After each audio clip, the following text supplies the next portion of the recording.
It would be ridiculous to inherently chide the Star Wars franchise for its use of CGI, yet it's also fair to say that the series' obsession with boundary-pushing effects has yielded some, let's say, mixed results. We've dug back through the Star Wars live-action movies and TV shows to uncover those VFX moments which felt the most pointless of all. So enjoy, because I am Gareth here from What Culture Star Wars, and here are the 10 most unnecessary times Star Wars used CGI. Number 10. Anakin floats a PEAR, Attack of the Clones. Because devoting so much of Attack of the Clones screen time to the toe-curlingly corny romance between Anakin and Padme apparently wasn't bad enough already, George Lucas had to throw overzealous VFX nonsense into the mix too. Who among us can forget the infamous scene on Naboo where Anakin and Padme are having dinner, and he uses force powers to steal Padme's pear off her plate, slice it up, and then levitate a chunk back to her. Even ignoring the fact that eating a pear with cutlery is serial killer tier behavior, it's painfully obvious that the pear is a digital asset rather than the real deal. If you look closely when Anakin cuts into it with his knife, the physics just don't look quite right. More to the point, the pear is excessively shiny in the way that the real-life fruit wouldn't be, further underlining its artifice. While the gag itself is basically pointless, it could have been achieved practically with relative ease on a $150 million production. After all, how much does fishing wire and a couple of pulleys cost? Yet George Lucas's borderline fetish for using CGI wherever possible in the prequels led to utterly bizarre moments like this. Number 9. Extra rocks for R2-D2 to hide behind, A New Hope Special Edition.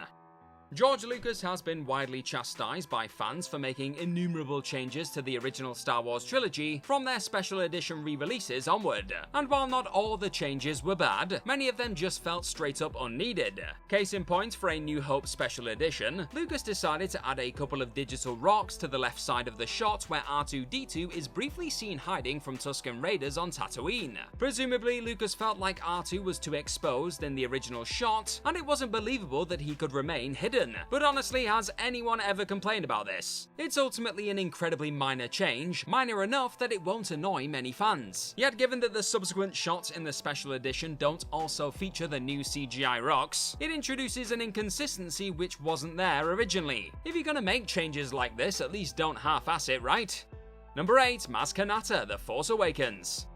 Maz Kanata was first introduced in The Force Awakens and realized as a fully CGI creation through performance capture, a move which ran counter to the sequel trilogy's general mission to deliver as many of its characters as possible through practical effects. And in fact, when Maz returned in threequel The Rise of Skywalker, her appearance was indeed achieved through extremely complex animatronics, with multiple puppeteers working in unison to control her mouth, eyes, and facial expressions. As for why Maz was digital in The Force Awakens, this was apparently due to J.J. Abrams simply running out of time and not settling on a concrete design for Maz during pre-production, such that producing a suitable animatronic in time was impossible. That's no shade at all on the VFX team, who did a fantastic job bringing Maz to life in The Force Awakens. Yet The Rise of Skywalker proved that with some added prep time, it would have been entirely possible to give Maz a more tactile, practical treatment throughout the entire sequel trilogy. Number 7. Force Speed, The Phantom Menace. The Phantom Menace features a huge offender early on, when Obi-Wan and Qui-Gon use a force speed ability to suddenly zip down a hallway and avoid fire from the droidicas. First and foremost, force speed hadn't been established in the live-action Star Wars movies up to this point, and for it to be introduced here in such a goofy way, and then never brought up again, just made its inclusion seem completely unnecessary. There are so many other neat ways George Lucas could have had Obi-Wan and Qui-Gon escape from that exact situation, such as deflecting the droid's blaster shots or just performing a dodge roll or something. Instead, we got a weird CGI Vaseline smear which passes so damn quickly, a lot of fans never even noticed it, further making it seem totally pointless. But once you know it's there, you'll surely never be able to unsee it ever again. Number 6. Grand Moff Tarkin, Rogue One. One of the most controversial uses of CGI in the entire Star Wars saga occurred in Rogue One, when Grand Moff Tarkin made an appearance despite actor Peter Cushing having been dead for over 20 years. Tarkin was achieved by having actor Guy Henry play the part on set, providing both a physical presence and voice for Tarkin, before Cushing's digital likeness was superimposed over the top. Though an impressive achievement, many ultimately found the effects work distracting, because we as audience members knew Peter Cushing was dead, his presence here drew attention to itself in a deeply uncanny way. And beyond that, many question the ethics of such technological advancement, that even with Cushing's estate signing off on it, Cushing himself was unable to consent to his image being used in such intimate fashion. More to the point, actor Guy Henry has a solid likeness to Cushing without any VFX chicanery, and considering how brilliantly he approximated Cushing's voice, why not simply give him some practical makeup and let him play Tarkin entirely himself? Again, CGI Tarkin remains a hugely contentious subject among the Star Wars fandom, but the filmmakers had a perfectly great real-life stand-in for Tarkin right there, and honestly didn't need to bother with these digital tricks. Number 5. The Blinking Ewoks Return of the Jedi Special Edition. Return of the Jedi, of course, introduced Star Wars fans to the Ewoks, and you know what? The fact they never blinked bothered not a single damn kid who grew up watching it. But for the film's Blu-ray release, George Lucas decided to add digital blinks to the pint-sized characters, presumably because he felt this would make them appear more lifelike. Yet considering that fans had spent literally decades watching Return of the Jedi with non-blinking Ewoks at this point, it ultimately just caused an unnecessary distraction, effectively fixing a problem that nobody ever complained about. Of all Lucas's many digital changes to the original trilogy, this is certainly a trivial offense, albeit trivial enough to be utterly pointless. Nobody asked for this, and beyond Lucas's own fidgety obsession with perfecting the original trilogy, it served no tangible purpose whatsoever.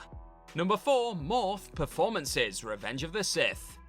Now here's where things get really weird and a bit interesting. It's no secret that the prequels, especially the latter two films, made extensive use of blue and green screen tech, with the actors shooting most of their scenes in coloured voids which were then digitally populated in post-production. Another less discussed reason that George Lucas shot so much of the movies this way is that it allowed him maximum control to change scenes in post. By shooting most scenes against blue/green screens, Lucas could easily isolate the actors from one another in order to change their positioning, retime their reactions, or even morph entirely different takes together. The latter trick is noticeable a few times throughout the prequels, perhaps most notably when Palpatine regales Anakin with the tale of Darth Plagueis in Revenge of the Sith. At one point, Anakin's side profile subtly morphs, as Lucas transitions from one take to another. Though modern movies do plenty of digital trickery, the take morphing technique isn't common for a reason. It has the potential to look goofy as hell, requires outrageous amounts of blue/green screen, and most filmmakers would rather just shoot ideal coverage and know precisely what they've got when they enter the editing room.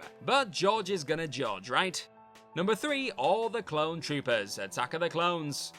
Attack of the Clones first introduced the clone troopers to Star Wars, and George Lucas decided to have every single clone trooper in both this movie and Revenge of the Sith be an entirely digital creation. While it's incredibly common for Hollywood to create large armies by digitally duplicating a smaller crowd of real on-set performers, Lucas made the whole damn clone trooper army from scratch, to the extent that a practical suit was never even built, and it shows. Even back in 2002, many called out Lucas for the clones' overly plastic video gamey appearance, that they didn't quite pass the sniff test compared to the stormtroopers in the original trilogy. While some CGI was certainly necessary to depict the sheer size of the clone army on screen, Lucas would have been smart to have at least a few dozen live-action actors on set in physical costumes, who could then be duplicated to generate a more realistic-looking army of clone troopers. There's a reason that this approach has been Hollywood's go-to for the last 20 years, and Lucas's 100% CGI method is avoided wherever possible. Without any practical grounding, the effects stick out like a sore thumb.